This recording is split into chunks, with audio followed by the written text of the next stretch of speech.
Today I will discuss one sutta called Bhaddigarada Sutta. Bhaddigarada Sutta of Ubripanasa. What is the meaning of Bhaddigarada Sutta?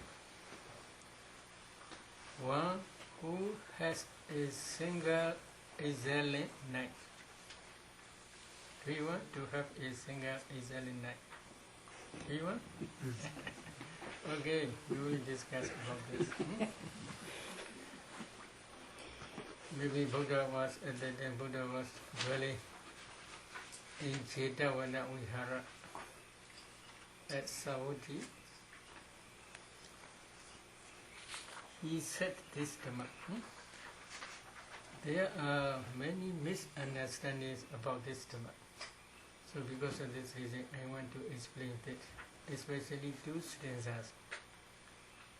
Didananagamiya nabadi dinke anagada. Yada didan bahinanda abadansa anagada. This is Pali. Didananagamiya.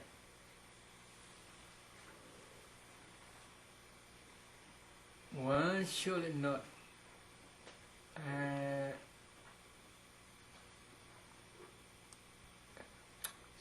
sorry, we had what?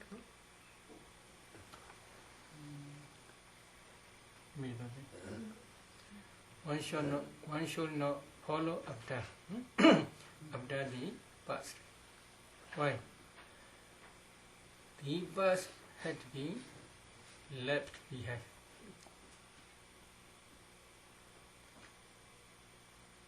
One should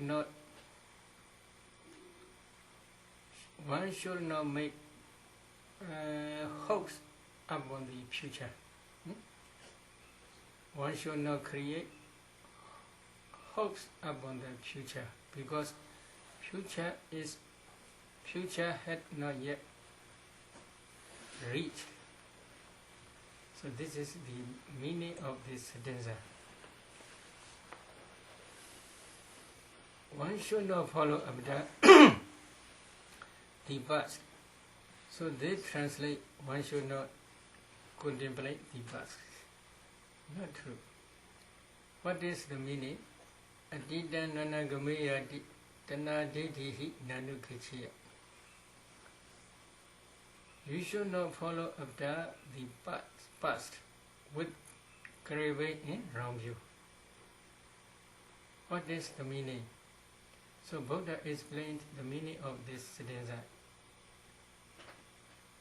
How does a bhikkhu does not follow after the past?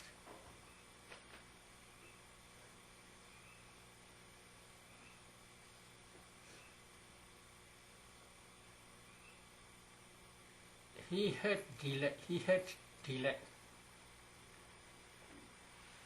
had delay there,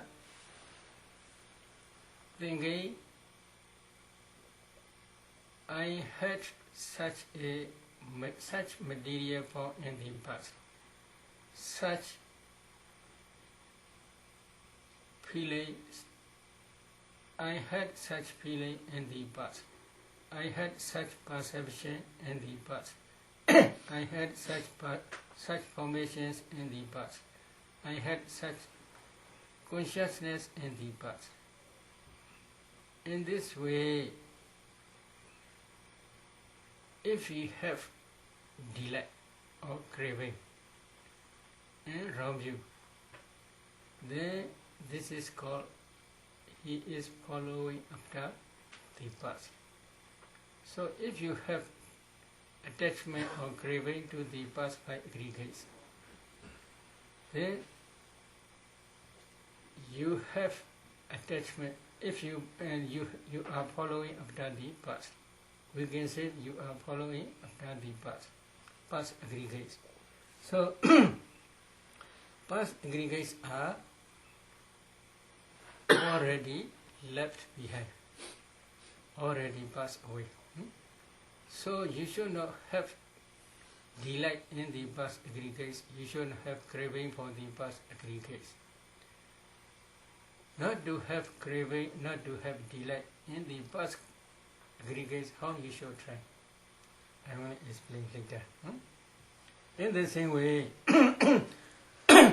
how you expect future hopes for the future aggregates. How you expect hopes for the future aggregates. One have delight in the future aggregates, thinking, may I have such material form in the future. May I have such feeling in the future. May I have such perception in the future. May I have such formations in the future. May I have such consciousness in the future.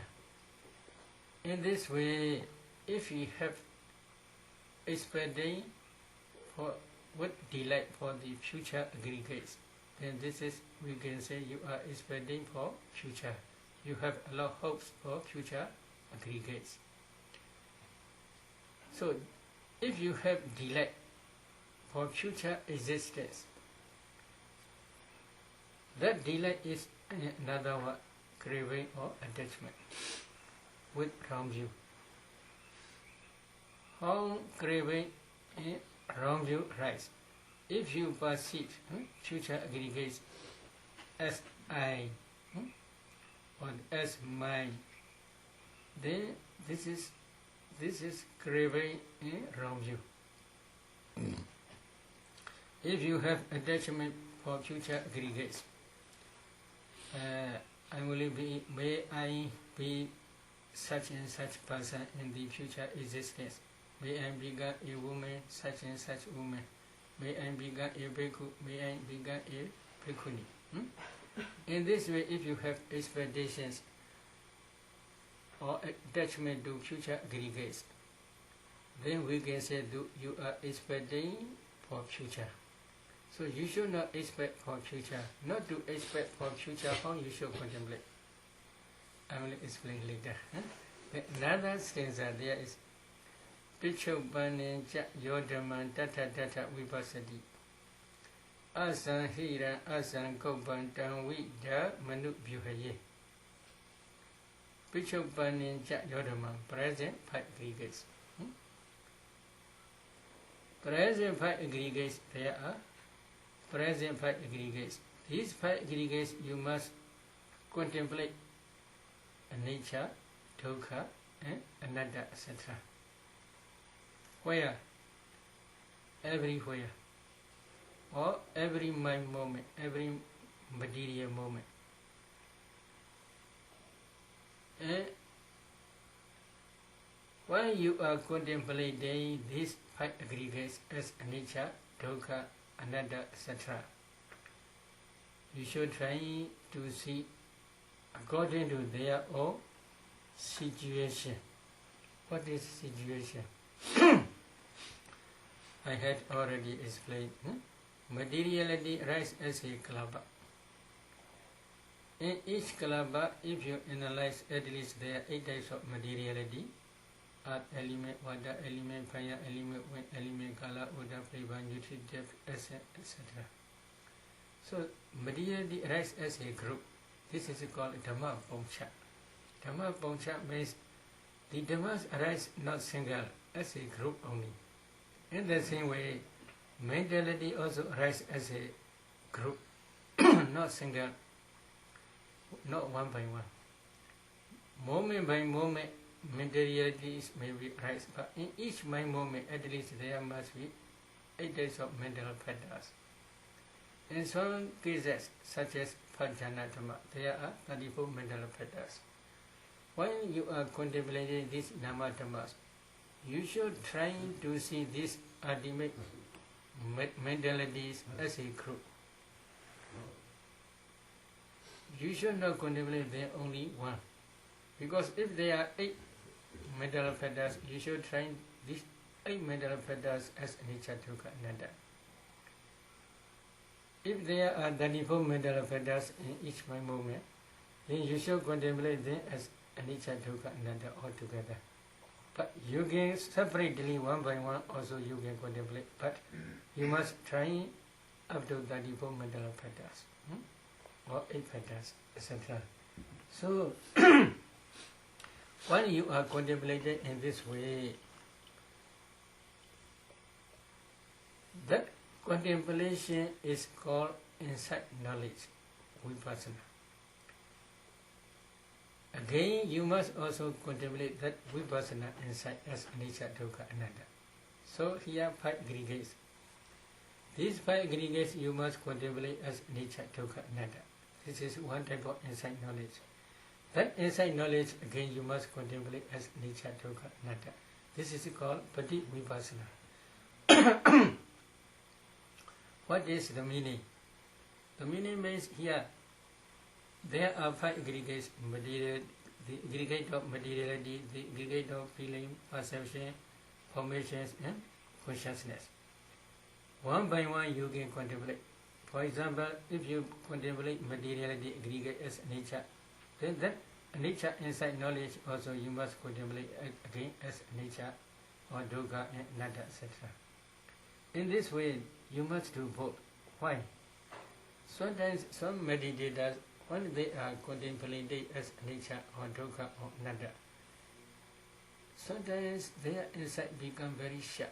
They can contemplate very easily whether this is past or present or future, internal or external, no problem. They can easily contemplate. Their wisdom at that time is very sharp. Their insight at that time very sharp, deep, profound. So at that time they have a lot of attachment. They are inside. Today very good. I can contemplate. Very good. Today concentration very good. I can concentrate well. Today not good. Today not good. So if today is very good, they have attachment to that knowledge, or to that concentration, or to that insight. So that to remove that attachment, you must also contemplate that insight as anicca or dukkha or anatta. If you contemplate as anicca, that anicca insight knowledge can destroy temporarily, can destroy the perception of I. This is conceit. I, in this way, you do like that. This conceit, this anicca knowledge can remove. Why? Every mentality, every materiality, every aggregate, internal or external, when he is contemplated as anicca, as soon as they arise, they pass away very, very quickly. So he contemplates as then as anicca. When he is contemplated as anicca, as soon as they arise, they pass away quickly. He cannot see any I. Do you see? No, cannot see I at that time. So perception of I disappear because of that anicca insight knowledge, anicca nupassana. In the same way, these formations, these 5 aggregates as well as insight knowledge, if you contemplate them as dukkha, why? They are always oppressed by rising and passing away, so they are dukkha. If you contemplate them as dukkha, then that dukkha insight knowledge can destroy temporarily the perception of mind. This is mind rupa, this is mind feeling, this is mind perception, this is mind formation, this is mind consciousness. This perception disappears. Why? You cannot see there is mind. As soon as they arise, they are passed away, and they are always oppressed by arising and passing away. So because of this reason, you cannot see mind. So if there is no I, there will be no mind. Because all are impermanent. In the same way, if you contemplate these 5 aggregates as well as insight knowledge as anatta, non-self, then you cannot see self, because in these 5 aggregates as well as in this insight knowledge, you cannot see any permanent substance. As long as they arise, they are always passing away. There is no permanent entity. So because of this reason, you cannot see self-atta. So another nupassana can remove perception of atta. Anicca nupassana can remove perception of I, conceit. Dukkha nupassana can remove the perception of mind. This is craving. This is my property, this is my property, this is my property. In this way you accumulate because you have attachment. So this attachment will disappear. Dukkha nupassana can remove craving. Anatta nupassana can remove atta perception. Dukkha nupassana can remove perception of mind craving. The anicca nupassana can remove conceit. So, because of this reason, if you contemplate five aggregates as well as insight knowledge as anicca, dukkha, anatta, then craving in wrong view will disappear. Craving in wrong view will disappear. And this is the present. So, asanhira, asankopa.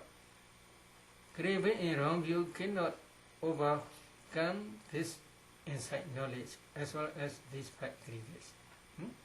If you contemplate them as anicca, dukkha, anatta, you can overcome the craving in wrong view on these five aggregates as well as on this insight knowledge. This is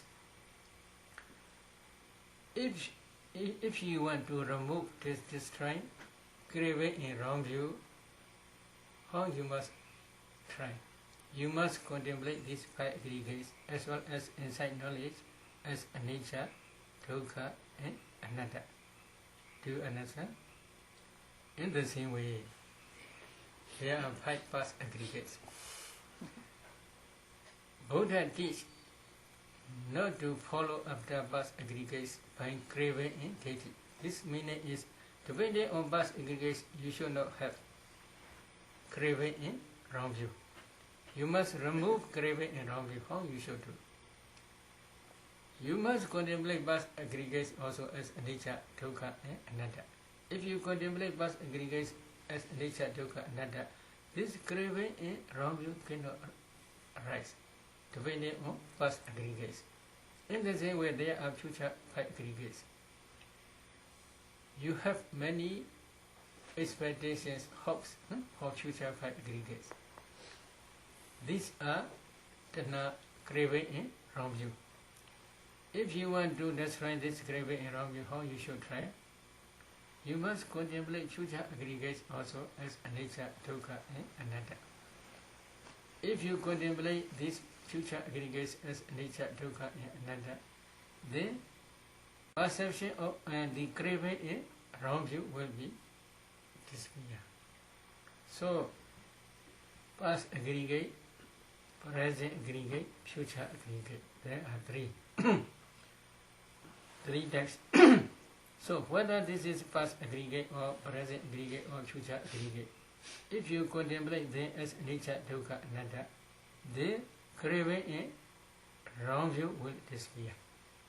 This is same meaning only. But nowadays many Mahathiras, they translate this stanza as Adhidananagamaya.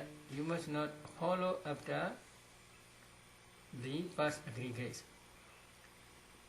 Then they translate, you must not contemplate past aggregates. In this way they translate. And then you must also, you should not expect for future existence or for future aggregates. They translate this also, you should not contemplate future aggregates. Then in present also Buddha says, depending on present five aggregates, you should not have craving in wrong view. How you should do? You must not contemplate them. If you want to remove craving in wrong view depending on present aggregates, then you must contemplate present five aggregates as anicca, dukkha, anatta. In the same way, if you want to remove craving in wrong view depending on past aggregates, then you must contemplate past aggregates as anicca, dukkha, anatta. In the same way, if you want to remove craving and wrong view, depending on future aggregates, then you should also contemplate future aggregates as anicca, dukkha, anatta. This is very clear meaning. So, if they translate, you must not contemplate past, you must not contemplate future, then dependent origination will be meaningless. Because past causes produce present effect. Present causes will produce future effect. Then you will not understand the noble truth of the origin of dukkha, samudaya, satya. How you can understand? So, the object of its insight knowledge is number one, the noble truth of suffering, dukkha, satya. Number two, the noble truth of the origin of suffering, samudaya, satya. These two types of satya dhammas are the object of vipassana. These two types of dhammas are called formations sankhara. These sankharas are the object of vipassana. You must contemplate these sankharas as anicca, dukkha, and anatta. Because in the beginning of my Dhamma talk, I had been explained one type of sutta, one sutta, Asvakhya sutta, the destruction of taste. The destruction of taste comes about for one who knows and sees. So that the destruction of taste is means for one means who knows and sees means what knows and sees. For one who knows and sees, this is the noble truth of suffering. For one who knows and sees, this is the noble truth of the origin of suffering. For one who knows and sees, this is the noble truth of the cessation of suffering. For one who knows and sees, this is the noble truth of the path leading to the cessation of suffering. Then the destruction of the days comes about. So, the destruction of the taste means to attain hardship only. Arhava improves knowledge which realizes Nibbana. Then destroying the taste completely without remainder. So, if they do not understand or do not know and see the noble truth of the suffering as well as the noble truth of the origin of suffering, they cannot become arhat. They cannot then destroy the taste or defilements. The destruction of the taste or defilements is for one who knows and sees these four noble truths only. If they do not understand these four noble truths, they cannot become Sotapanna, they cannot become Sagadagami, they cannot become Anagami, they cannot become Arhat. If they cannot become Arhat, they cannot destroy these defilements. So, to become noble ones, they must understand with direct knowledge these four noble truths. Among four noble truths, past aggregate, five aggregate also include. Present five aggregate also include. Future five aggregates also include. Internal five aggregates, external five aggregates also include. All are included. In the same way, among past five aggregates, past causes are also included. Include means past causes arise depending on past five aggregates only. In the present, now here five aggregates. Depending on these five aggregates, present five aggregates, you accumulate five causes. Avijja, ignorance, tanha, craving, upadana, clinging, sankhara, formations, and karmic force, karma. These five causes arise depending on present. Present five causes arise depending on present five aggregates. In the same way, past five causes also arise depending on past five aggregates only, no present five aggregates. In the same way, Future causes or future five causes also will arise depending on future five aggregates only. Without understanding or without discerning past aggregates, past five aggregates, you cannot understand five past causes with your direct knowledge. In the same way, without discerning future five aggregates, you cannot understand future five causes with your direct knowledge, because you cannot discern. So, without discerning past causes and past aggregates, one cannot understand the noble truth of the origin of suffering. Without understanding the noble truth of the origin of suffering, one cannot realize Nibbana. So, for realization of Nibbana, you must try, number one, to understand with your direct knowledge the noble truth of the suffering. This is five clinging aggregates. Second, number two, you should try to understand with your direct knowledge the noble truth of the origin of suffering. This is dependent origination. So these two noble truths are the object of vipassana insight. If you can contemplate them as nature, dukkha, anatta, systematically, one day when your insight becomes mature, your path in fruition knowledge will realize Nibbana stage by stage. Last path in fruition knowledge is called Arahant path in fruition knowledge. That Arahant path knowledge will destroy the developments completely without remainder. At that time, the destruction of things will appear.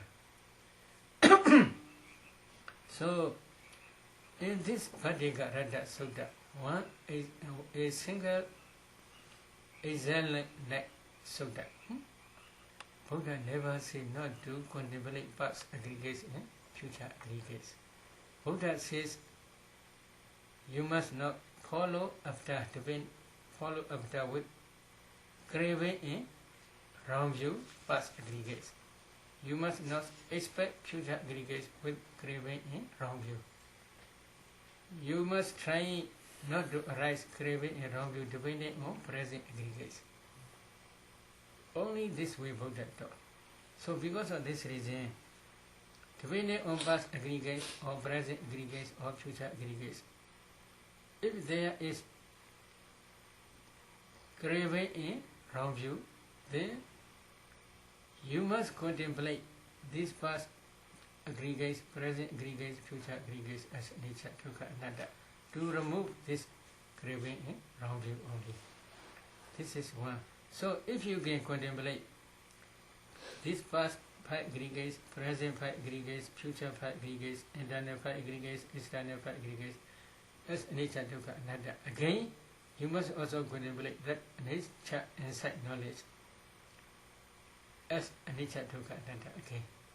Because depending on this nature, this insight knowledge, sometimes you may have craving in wrong view. Because of this reason, not to arise depending on insight knowledge, craving in wrong view, you must contemplate this insight knowledge also as nature, dukkha, anatta. What is insight knowledge? According to Buddha's teaching, insight knowledge arises as a cognitive process. Mind-cognitive process. Number one is mind-abiding consciousness. There are 12 mental factors. 7 impulsions, jhanas. In each jhana there are 34 mental factors usually. I had been calculated that before, this 34. So, among these 34, insight knowledge is also present. That insight knowledge is predominant factor when you are contemplating these formations as nature, dukkha, anatta. So, predominant factor is insight knowledge, but that insight knowledge cannot arise alone, single. It arises always with associated mental formations. Altogether, these mental formations, you must contemplate them as nature, dukkha, anatta, this insight knowledge. So, this insight knowledge, together with associated mental formations, you must contemplate as nature, dukkha, and anatta.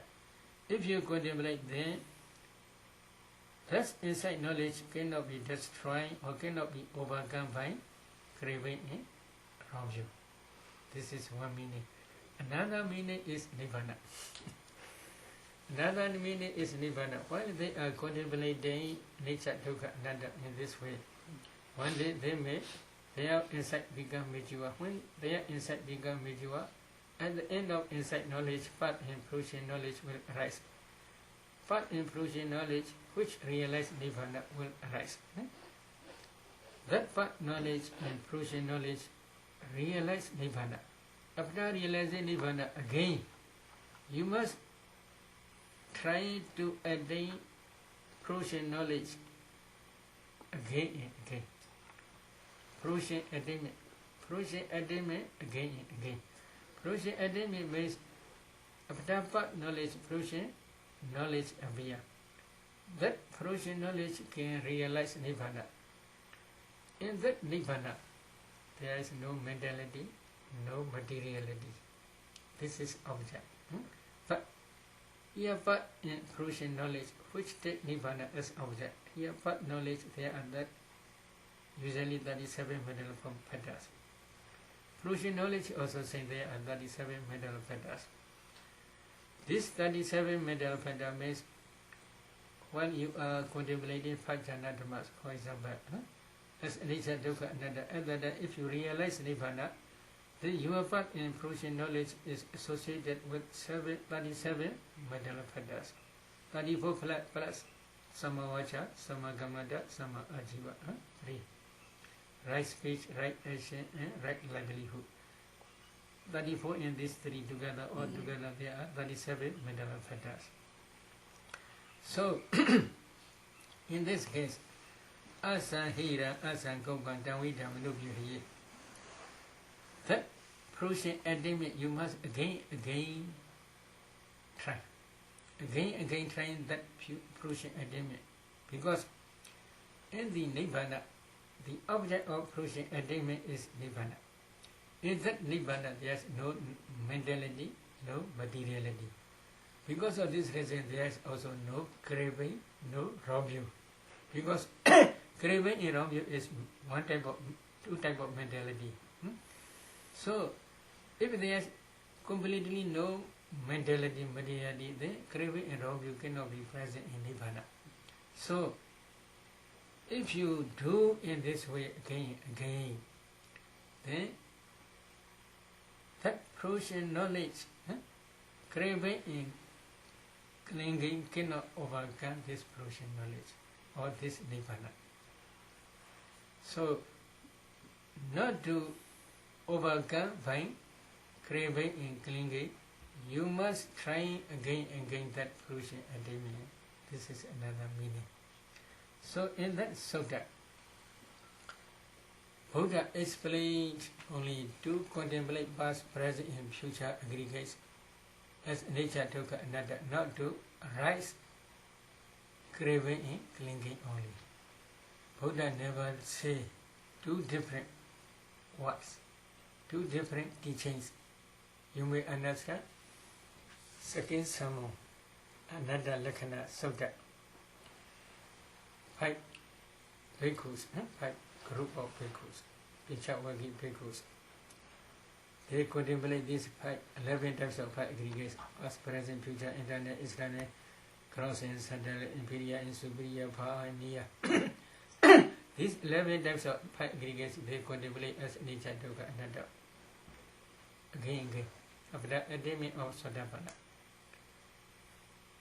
One day their insight become mature, and then Buddha teach Anatta Lakkhana Sutta. When he is teaching Anatta Lakkhana Sutta, nearly at the end, he asks them questions. Whether this materiality is nature or nature. They reply, Vinarivasa, a nature. So here Buddha says, material aggregate in the same way, feeling, perception, formations, and consciousness, 5 aggregates. These 5 aggregates are nature or nature. They reply as a nature. You should try to see. Buddha never tell lies. So, in the same way, these 5 aggregates, this five group of bhikkhus also will never tell lies, because at the end of this sermon they will realize or they will become arahats. So because of this reason, at the time they see these five aggregates. They also see these five aggregates anicca. They also understand by their direct knowledge at that time, because they already attained Sotapanna stage. If they begin Sotapanna, they already understand the noble truth of suffering. This is five aggregates. So because of this reason, when Buddha asks, they reply nature. Whether these five aggregates are nature or nature, they reply as nature. Then, if it is nature, this is dukkha or sukha. Manarivasa, this is dukkha. If it is nature dukkha, then this is also always changing. Always changing means from Upada stage to Pinga, from rising stage to dissolution stage. Always changing. Then you can say this is my atta. No, sir. And this way they reply.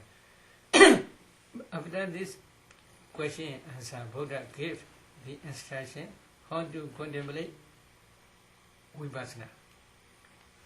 That samadhiha bhikkhave yangichi rupa adita nagata bhikkhupanna ijatama bhidama olarikama sukumava hinama benidama yandure sandigeva sabha rupa nidama nisoha masami nameso adhati eva midayata buddha samabhinyaya tatava.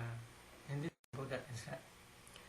Yangichi rupa adita nagata bhikkhupanna. Adita past, nagata future, bhikkhupanna present. These five aggregates are same. Buddha gave instruction. So, past five aggregates, present five aggregates, future five aggregates, internal five aggregates, external five aggregates, gross five aggregates, subtle five aggregates, inferior five aggregates, superior five aggregates, far five aggregates, near five aggregates. All 11 types of five aggregates, you should contemplate them as nature, dukkha, anatta. This is not mine, this is not I, this is not myself. This is saying anicca, dukkha, anatta. So, in that sutta, Buddha openly explained to contemplate past five aggregates as anicca, dukkha, anatta, future five aggregates as anicca, dukkha, anatta, present five aggregates as anicca, dukkha, anatta. So, in that sutta, Buddha explained openly. Such a Buddha, when in that Pandigarada sutta, one who has a single exiled night, how Buddha can teach? You must not contemplate past five aggregates. You must not contemplate future five aggregates. Buddha never tell two different words. So you should understand this well. But another problem I want to explain here. Maybe 4 or 5 days ago I explained about Bhuanga. But I forget. Another type of Bhuanga I do not explain. There are many misunderstandings.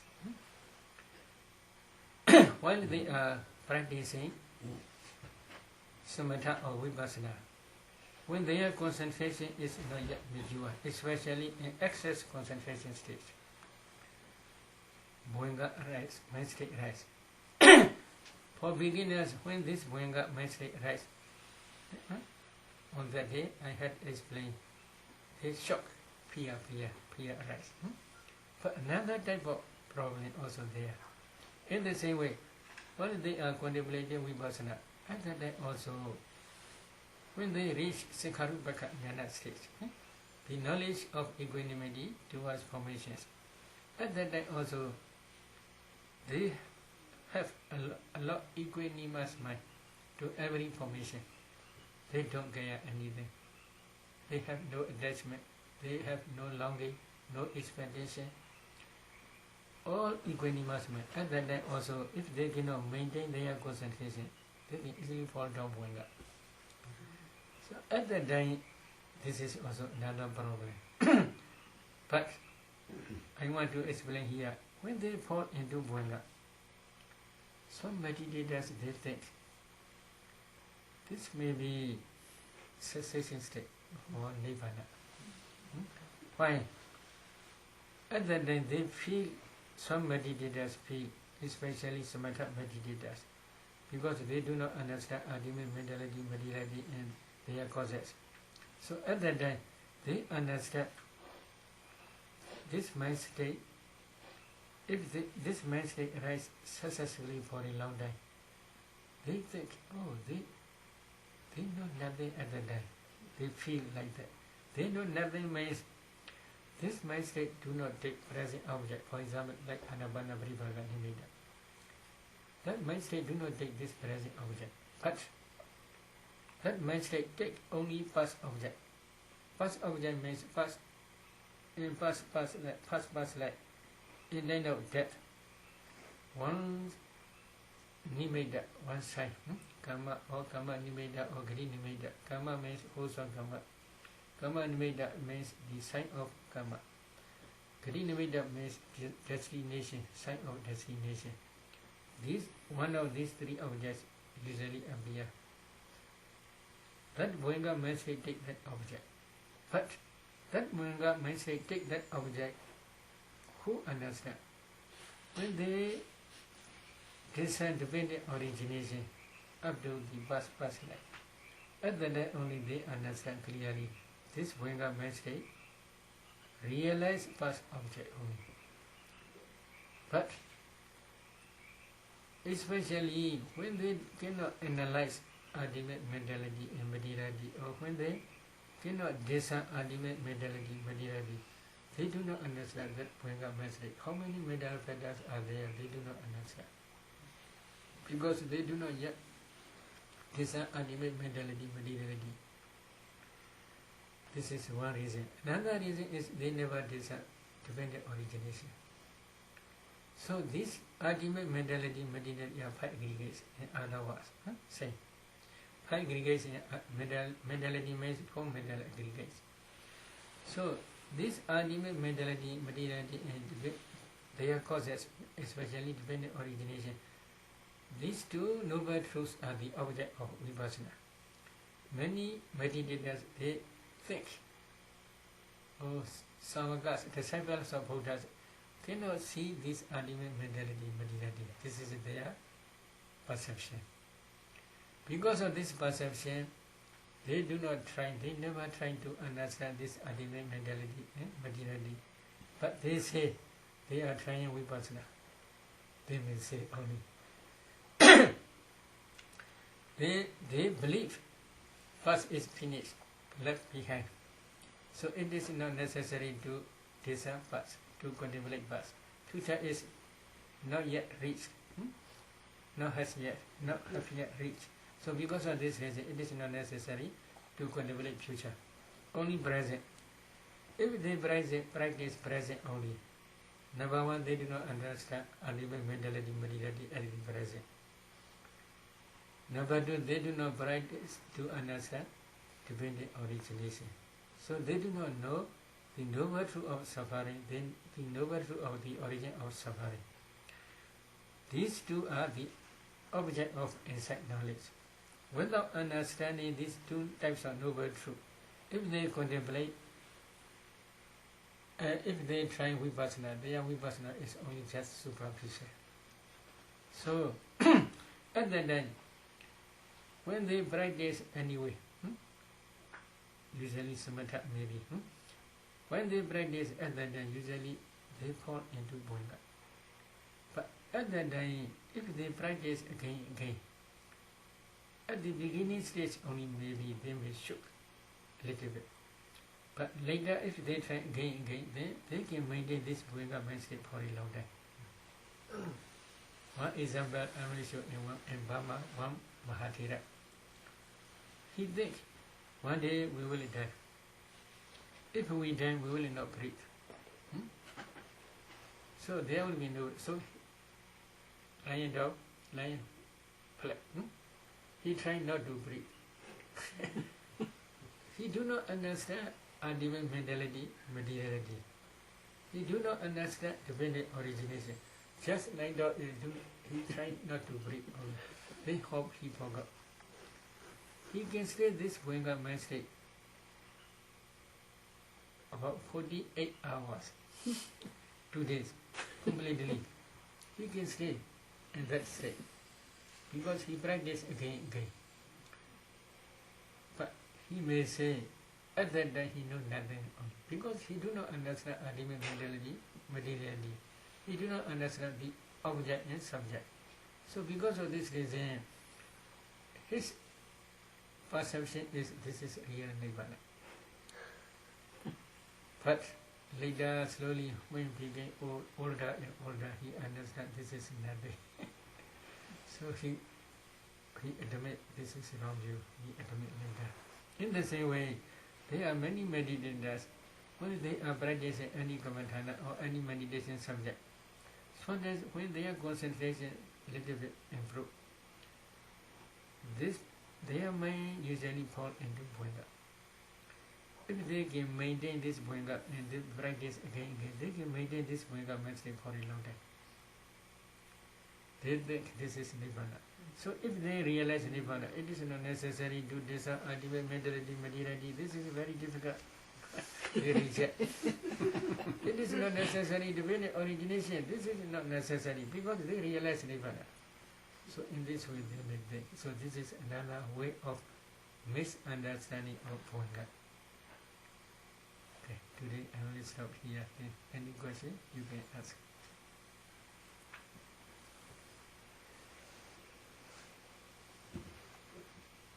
Yes. Is it impossible for people to spontaneously end up in a state of nirvana who have no training? Are there cases of that? Yes, one sutta. Sayutta Nikaya, you can see this sutta. I will recite that sutta. Sabba bhikkhave navijana abrijana avirajya avajaha abhava dukkhakhaya. It is impossible to realize nirvana, which is the end of suffering, without understanding ultimate mentality, materiality by three types of insight knowledge. Three types of insight knowledge is maybe the vipassana insight or vipassana insight knowledge only. So, if you do not understand ultimate mentality, materiality, and their causes as nature, dukkha, anatta, you cannot realize nibbana, which is the end of suffering. This is called Abhijnana Sutta in Sayutta Nikaya.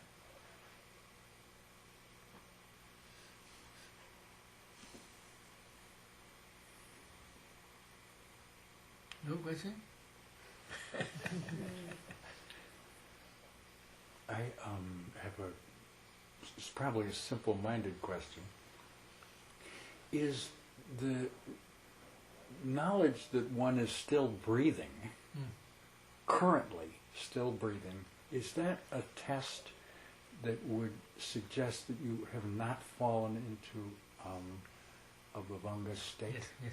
So if you, okay. Yes, because when you are sleeping soundly, without dreaming, at that time bhanga mind state successfully rising and passing away. At that time you are breathing. The meaning is bhanga mind state can produce breathing.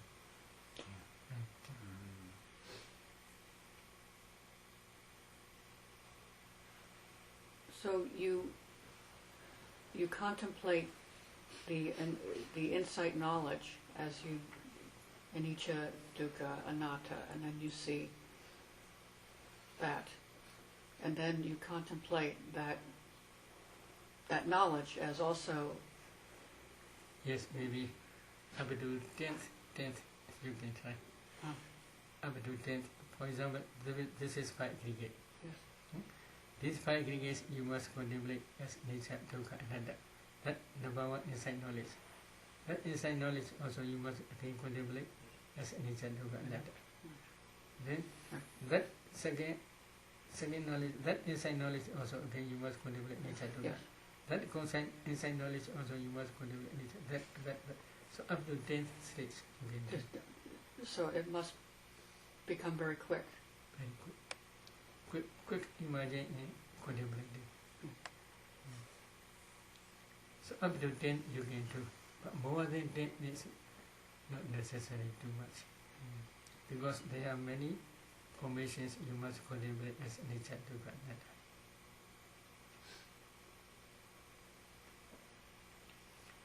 Arupa Sadaka. Mentality subject. Session and Visuddhi Mega, the Bhagavad purification, you can see this way of practice.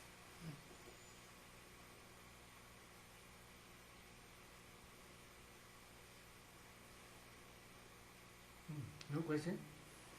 I have a question about the insight knowledge because this word knowledge for Wisdom, Western people maybe it means something known, but in the context of Vipassana, would you explain how to understanding the meaning of the insight knowledge? maybe their translation only. In Pali, this is called Vipassana Jnana. Vipassana Jnana, Jnana means wisdom faculty. Wisdom faculty alone cannot arise. Because this is nature in Vidama. Wisdom faculty arise with associated mental formations only. When they arise with associated mental formations, they arise according to cognitive process only. Cognitive process means here mind-cognitive process. Number one, mind-abiding consciousness. Then 7 impulsions, usually jhanas. In each jhana mind moment there are 34 mental factors. Among 34, wisdom faculty is predominant factor in Vipassana. But if you already had been discerned ultimate mentality internally and externally, and then if you contemplate your insight knowledge, then you can easily understand. But at the beginning stage of Nama Rupa Paricheda, analyzing mentality and materiality. At insight knowledge stage also we teach this usually for higher Vipassana. For example, your untransparent element. You must pay attention, this is untransparent element. That insight knowledge also you must try to discern. Then this untransparent is Chakubhasara. That knowledge which knows this is Chakubhasara, that insight knowledge also you must discern. Okay? The untransparent element, as soon as it arises, it passes away, so it is a nature. That nature insight knowledge also you must discern. Okay? In this way then you must contemplate and discern. This is always operates by rising and passing away. This is dukkha. That dukkha insight knowledge also you must discern. Then there is no permanent substance in that untransparent element. So this is another. That another insight knowledge also you must discern. There are many impurities surrounding. Untransparent element always associated with bad smell, bad smell and bad color, etc. No sweet smell. So because of this is asubha, impure. That insight knowledge also you must discern. In this way, at the beginning only, while you are discerning ultimate mentality, we teach this system. Because when they reach Vipassana, they must also contemplate this insight knowledge, as nature, dukkha, anatta. And what's the object? So what is the superior point of the process of the insight knowledge, the mental process? Maybe if you understand, if you had to be already understand, there are 6 cognitive process. Indo cognitive process, Yado, Nosto, Dangdo, Bodido, and Maido. Maido cognitive process can contemplate this as nature, dukkha, anatta. That Maido cognitive process arises depending on your heart base. Taking this untransparent as nature, or dukkha nature, or anatta nature, or asubha nature. That nature, this Maido cognitive process, take this untransparent elements, nature, dukkha, nature. That mind-cognitive process, you must decide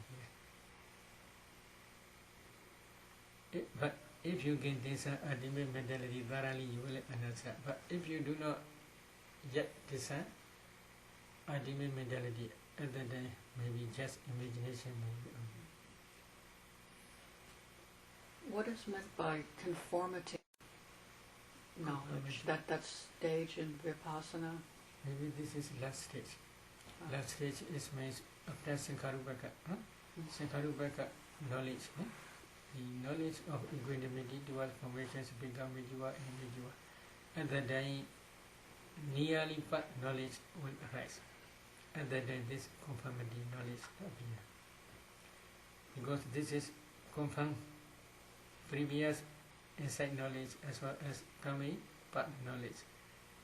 This is China and the middle. So this is confirmed, this also. What called? Suitable, not to clash each other, not to clash each other. If the inside knowledge contemplate as nature, then this also contemplate as nature only. And then part knowledge also will be at the end of nature knowledge. If this is contemplate dukkha, then this will be also dukkha, and part knowledge also will understand dukkha nature in this way. Well, this, in our practice, most of us are trying either to get the nimitta or trying to work out a jhana, reach a jhana. So we cannot do any of those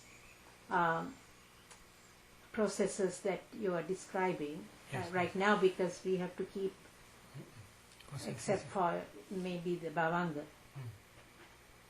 But Right? also maybe previously I had been explained. Now you are understanding only Bhavanga mind means this is metaphorically only. Yes. So Only we the have, Bhavanga mind states mind produce materiality, small kalapas, uncountable kalapas. The light of these uncountable kalapas now you can see. In the same way, Udicca kalapas. But after discerning ultimate materiality, if you go to discern ultimate materiality, you can easily understand. Without understanding ultimate materiality, if you practice to discern ultimate materiality, it will be very difficult, except Janatamas. Janatamas are easy for why? Because when they are practicing samatha jhana, other than they can easily discern 5 jhana fetters. So this is the beginning stage. If you can discern 5 jhana fetters, the 5 jhana fetters cannot arise only 5. They arise with associated mental formations. There are 34 mental formations. If you practice again and again, then you can understand this 34. After that, you should go back. This 34 arise depending on what? It arises depending on heart rate. You will understand. Heart rate is what? Then if you can discern 4 elements in your heart, then you will see small particles. If you analyze these small particles, you can see heart rate. so you can see the 34 factors one by one eventually. Maybe for beginners, usually we teach one by one, because their insight is not yet mature. So one by one, if they can discern one by one, then usually we teach 2, 2, 2, 2, then 3, 3, 3, 3, then 4, 4, 4, 4, then 5, 5, 5, 5, maybe once a day we teach. Then after that, next day, up to 8 we teach. Then after that, next day slowly increase up to 30. Then next day we teach altogether 34. Slowly you must increase. Now you are discerning jhana fetters. At the beginning you must discern only Vidyaka. If you can discern Vidyaka thoroughly, then next time you can discern Vichara. So slowly one by one.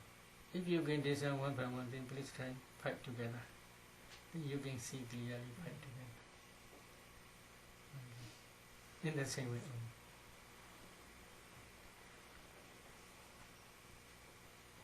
Thank you, sir.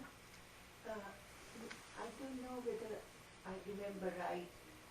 In Anatta Lakkhana Sutta, when the Buddha preached it, it says in the book, the monks were not delighted. No, that Nandalakana is the Sutta, other one. one Sutta only, Mula Priyaya Sutta. Mula. Mula. No, delighted means these listeners are 500 bhikkhus. These 500 bhikkhus are a lot mana conceit. Brahmins. Because they are Brahmins. They are learned Brahmins. They have a lot sharp wisdom. Whenever Buddha taught any Dhamma, only once they can memorize all.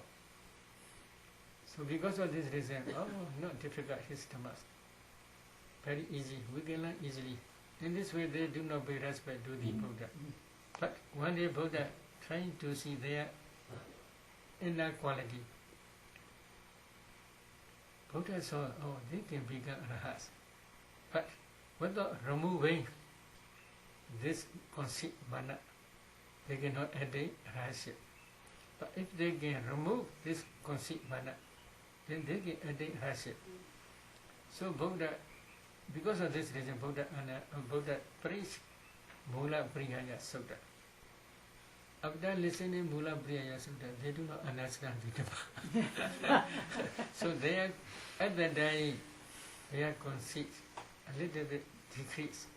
At that time, Buddha taught another Jataka story. Jataka story, in one of previous like this, our Bodhisattva became the teacher, Tisabhamokkha teacher. They are 500 disciples. In the same way, they have a lot of conceit. At that time also, our Bodhisattva asked them one question, they cannot answer. At that time only, their conceit decreased. In the same way, in that Sutta, Buddha taught, while the Buddha preaching this Mula Priyaya Sutta, their conceit fall down. They can remove their conceit. They diligently practice vipassana. When their vipassana inside become mature, one day in Vaisali, A specific context.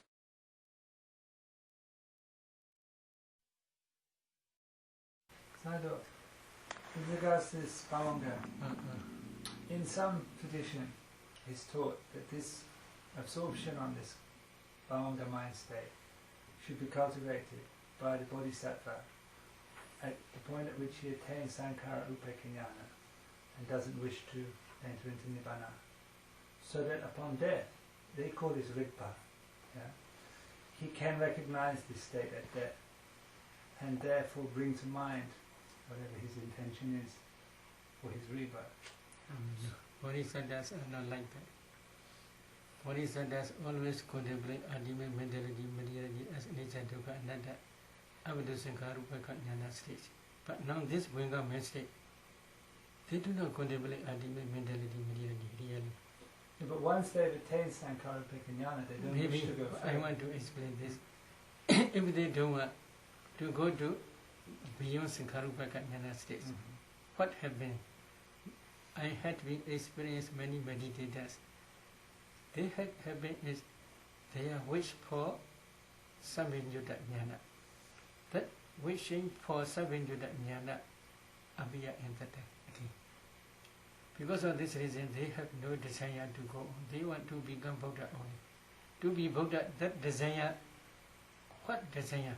Especially if they gain definite prophecy near that Vyadita in previous one of Buddha's time. That image appear again and again when their insight become mature. So they do not stay in Vanga state. This is only Buddha taught in Adita Priyaya Sutta. This is Vanchya. Vanchya means who cannot take any paragana. What called in English? Anyway. Any woman who cannot take any paragama. Infertile. Huh? Sterile, infertile, cannot have child. No child at all. Okay. Infertile. Infertile, cannot Yes. reproduce. This is called Vanchya. That like Vanchya. Vanchya cannot produce any children. In the same way, this mind also cannot produce any rasa. This is useless mind. But Buddha says, instead of thinking different, wholesome, thinking unwholesome thoughts, discursive thoughts. If you stay in Bhuanga, it is better. In this way also Buddha taught. If you think to kill mother, father, etc., instead of such thinking, if you stay in Bhuanga, it will be better. In this way Buddha also taught. But it is one chair, cannot produce any good or bad result. So this is only useless mind only. Useless mind means cannot produce any good result, higher good result. But is our goal to stop producing results? Our goal is to stop producing results with our No mind. produce. If it is Bhuanga, cannot produce. But that's good. Not Because we good, don't not want to good. produce Maybe karma. Bodhisattvas always must accumulate paramis. These paramis are for Sabinyuta Jnana only, to make mature Sabinyuta Jnana. They must do these paramis in every moment, every existence. So, without accumulating parami, they are staying in Bhuanga. It will be useless for them. Maybe sometimes.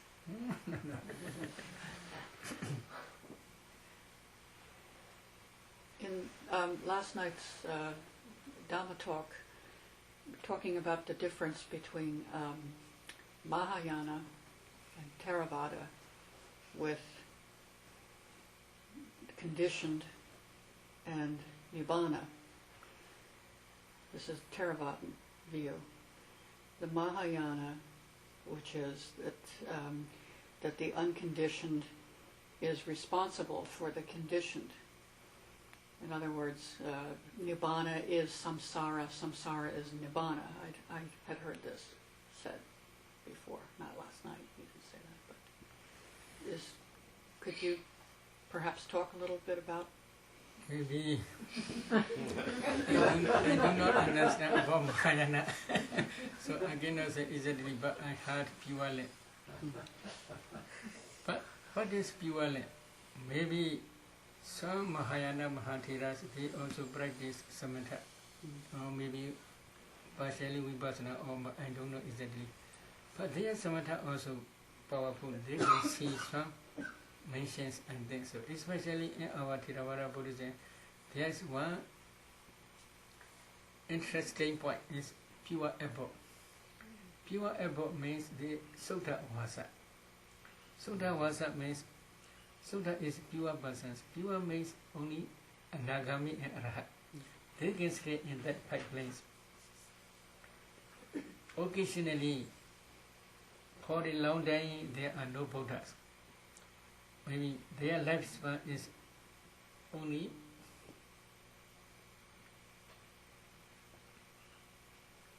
80,000, I think so. 80,000 aeons only. So because of this reason,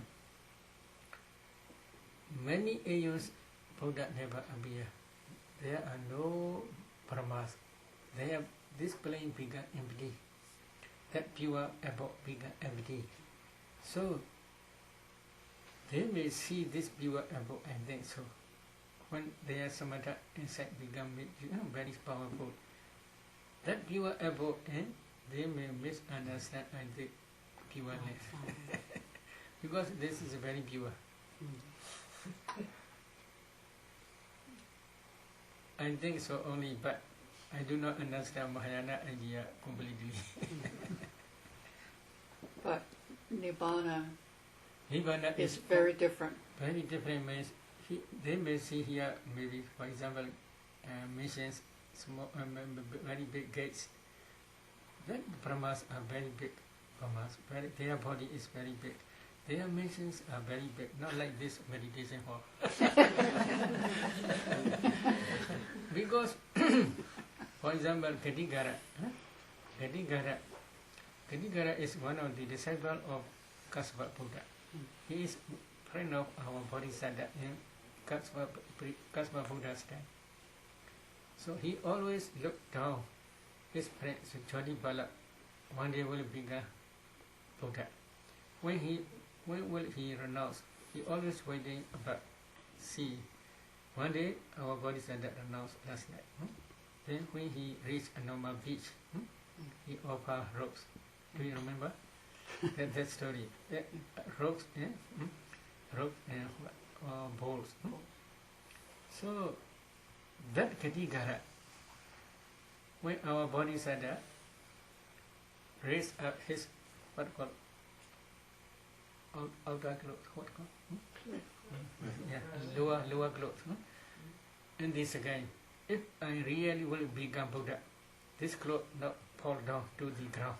Then he raise up. You should also try. Cloth never go down. Then that Katigara take this cloth up to his Brahmawa. He do one type of jivya. 12 yojana. 1 yojana maybe 8 mile or 10 mile or 12 mile. 12 yojana maybe more than 100 mile. Height is more than 100 mile. The diameter, what called?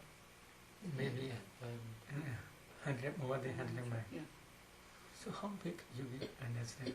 This is made of 7 types of jewels only, no bricks, no stones.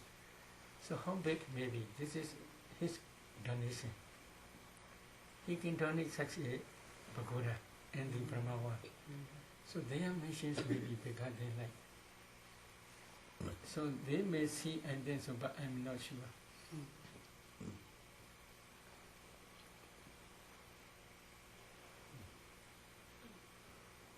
Okay, today let that stop.